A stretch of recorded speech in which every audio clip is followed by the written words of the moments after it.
इस लेक्चर में हम ओहम मीटर के हवाले से बात करेंगे। हम ये देखेंगे कि ओहम मीटर होता क्या है, इसकी बनावट किस तरह की है और ये वर्क कैसे करता है। और हम ये भी देखेंगे कि ओहम मीटर और बाकी मीटर्स में क्या फ़र्क है। तो सबसे पहले हम देखते हैं कि ओहम मीटर होता क्या है। Ohm meter is a device used to measure electrical resistance in a circuit offered by different components of the circuit। Ohm meter जो है ये वो डिवाइस है जिसकी मदद से हम किसी सर्किट के अंदर रेजिस्टेंस की पैमाइश कर सकते हैं। अक्सर जब कोई सर्किट ख़राब हो जाता है, उसमें कंपोनेंट्स चेंज करने होते हैं, रेजिस्टेंस नापनी होती है, तो उस रेजिस्टेंस को नापने के लिए हम ओहम मीटर का इस्तेमाल करते हैं। अब हम देखते हैं कि ओहम मीटर जो है इसकी बनावट किस तरह की है। ओहम मीटर की कंस्ट्रक्शन के लिए हमें गैल्वेनोमीटर, वेरिएबल रेजिस्टर और एक बैटरी चाहिए होती है। इन तीनों को हम सीरीज़ में जोड़ते हैं। किसी एक कंपोनेंट को लेफ़्ट या राइट पे करने से कोई फ़र्क नहीं पड़ता, क्योंकि ये सीरीज सर्किट है। इसमें किसी एक कंपोनेंट को दाएं बाएं करने से कोई फ़र्क नहीं पड़ता। ये अरेंजमेंट हम इस एनिमेशन में भी देख सकते हैं।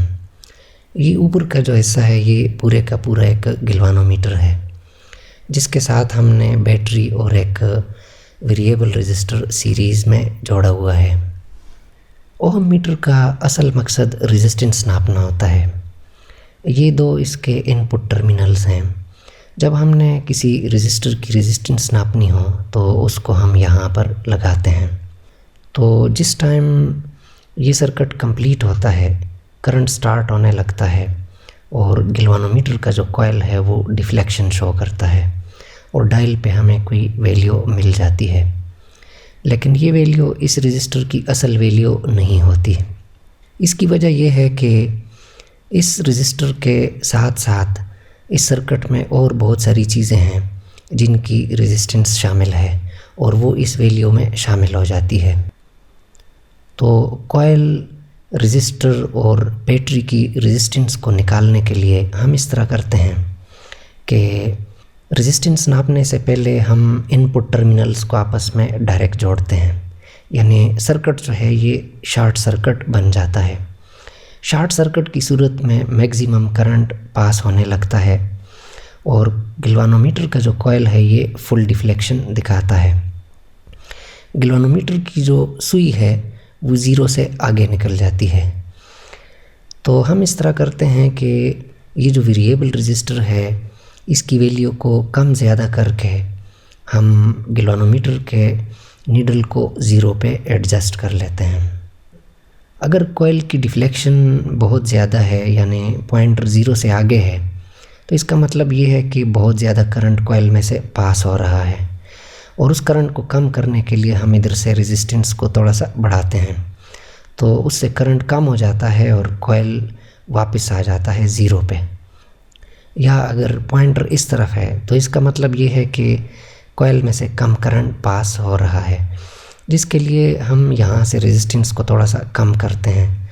रेजिस्टेंस कम करने की सूरत में ज़्यादा करंट पास होने लगता है और ज़्यादा करंट से डिफ्लेक्शन बढ़ती है और पॉइंटर जो है वो ज़ीरो पे आ जाता है।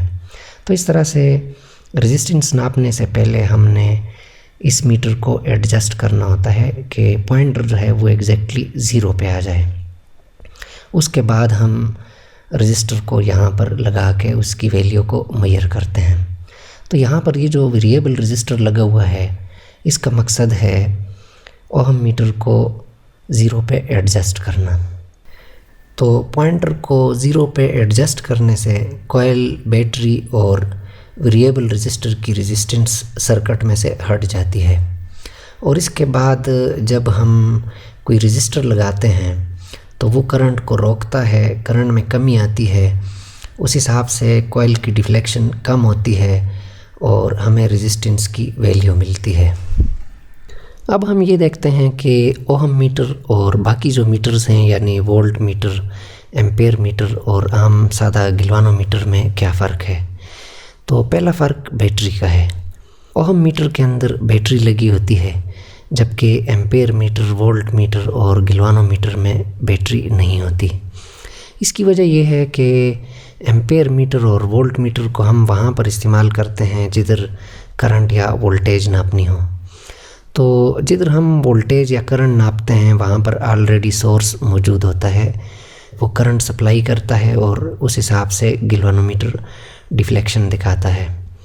जबकि ओहम मीटर के सर्किट में हम देख सकते हैं कि अगर हम यहाँ पर रजिस्टर लगा लें और ये बैटरी यहाँ पर न लगी हुई हो तो करंट किधर से आएगा, गिलवानोमीटर कैसे डिफ्लेक्शन दिखाएगा।